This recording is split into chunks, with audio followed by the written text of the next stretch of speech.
दूं, जहां सम्मान पुरस्कार छात्रवृत्ति समारोह का आयोजन हो रहा है। मुख्यमंत्री पुष्कर सिंह धामी यहां पर मौजूद हैं और क्या कुछ कह रहे हैं मुख्यमंत्री, आपको सुनाते हैं। भविष्य भी है।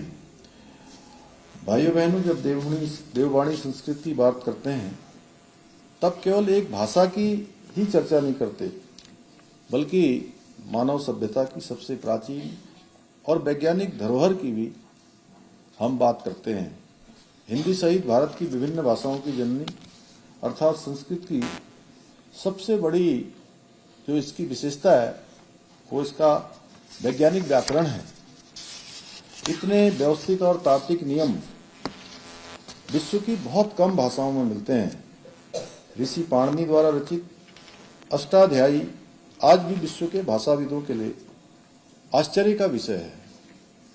यही कारण है कि आज ऑक्सफोर्ड, हार्वर्ड, कैम्ब्रिज जैसे प्रतिष्ठित विश्वविद्यालयों में भी संस्कृत की जो वैज्ञानिकता पर विभिन्न प्रकार के शोध किए जाते हैं।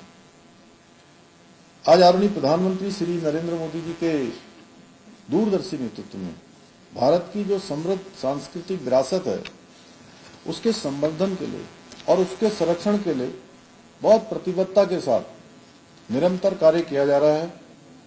इसी क्रम में आज संस्कृत भाषा के प्रचार प्रसार हेतु भी कई योजनाएं आज संचालित की जा रही हैं। नई शिक्षा नीति में संस्कृत को आधुनिक और व्यवहारिक भाषा के रूप में स्थापित करने के विशेष प्रयास किए गए हैं। आज स्कूली पाठ्यक्रम में संस्कृत भाषा के महत्व को रेखांकित करने के साथ ही संस्कृत विश्वविद्यालयों को आधुनिक संसाधनों से सुसज्जित किया जा रहा है। आज जहां एक और संस्कृत को ऑनलाइन प्लेटफॉर्म्स पर उपलब्ध कराया जा रहा है, वहीं ई संस्कृत प्लेटफॉर्म एवं संस्कृत ऐप्स विकसित करने पर भी विशेष बल दिया जा रहा है। इसके अतिरिक्त विभिन्न राज्यों में संस्कृत ग्राम स्थापित किए जा रहे हैं, जहां लोग अपने दैनिक जीवन में संस्कृत भाषा का उपयोग कर रहे हैं। कर्नाटका का मटूर गांव का उदाहरण हमारे सामने है, जहां आज भी संपूर्ण जनजीवन संस्कृत भाषा में ही चलता है। इतना ही नहीं, हाल ही में केंद्र सरकार के एक महत्वपूर्ण पहल के तहत लोकसभा की कार्रवाई का अनुवाद एआई के माध्यम से संस्कृत भाषा में किए जाने की शुरुआत भी की है। मुझे विश्वास है कि आने वाले समय में एआई के माध्यम से संस्कृत भाषा के ज्ञान का और अधिक प्रचार और प्रसार हो सकेगा। हमारी देवभूमि उत्तराखंड सदियों से संस्कृत अध्ययन और शोध का केंद्र रही है। आदि शंकराचार्य से लेकर अनेक ऋषि मुनियों ने इस भूमि में तपस्या की है और संस्कृत ग्रंथों की रचना की है। आज जब हम आधुनिकता की ओर बढ़ रहे हैं तो ऐसे में हमारी सरकार का प्रयास है संस्कृत की पवित्र ज्योति को उत्तराखंड के अंदर भी प्रज्वलित किया जाए। इसी को ध्यान में रखते हुए हमने राज्य के सभी जनपदों में आदर्श संस्कृत ग्रामों की स्थापना की है।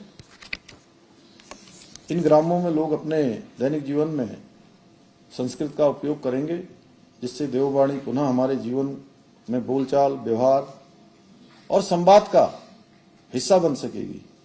यह हम सभी के लिए गौरव का विषय है कि हमारे सभी बच्चों को पता होगा कि संस्कृत हमारे राज्य के अंदर द्वितीय राजभाषा का संस्कृत को दर्जा प्रदान किया गया है। हमारी सरकार विद्यालयों में भी संस्कृत शिक्षा के प्रचार प्रसार के लिए संकल्पित होकर कार्य कर रही है। इसी क्रम में राज्य में पहली बार गार्गी संस्कृत बालिका छात्रवृत्ति योजना की शुरुआत की गई है, जिसके माध्यम से संस्कृत विद्यालयों में पढ़ने वाली सभी वर्गों की छात्राओं को प्रतिमाह 251 रुपये और वर्ष में 3012 रुपये की छात्रवृत्ति प्रदान की जा रही है। डॉक्टर भीमराव अंबेडकर अनुसूचित जाति एवं जनजाति छात्रवृत्ति योजना के माध्यम से भी हमारे अनुसूचित जाति और अनुसूचित जनजाति के संस्कृत विषय के विद्यार्थियों को प्रतिमाह इतनी ही छात्रवृत्ति आर्थिक सहायता प्रदान की जा रही है। यही नहीं, संस्कृत भाषा में उत्कृष्ट प्रदर्शन करने वाले विद्यार्थियों को संस्कृत छात्र प्रतिभा सम्मान से भी सम्मानित किया जा रहा है। इसके अंतर्गत हाई स्कूल और इंटरमीडिएट परीक्षाओं में सर्वोच्च स्थान प्राप्त करने वाले विद्यार्थियों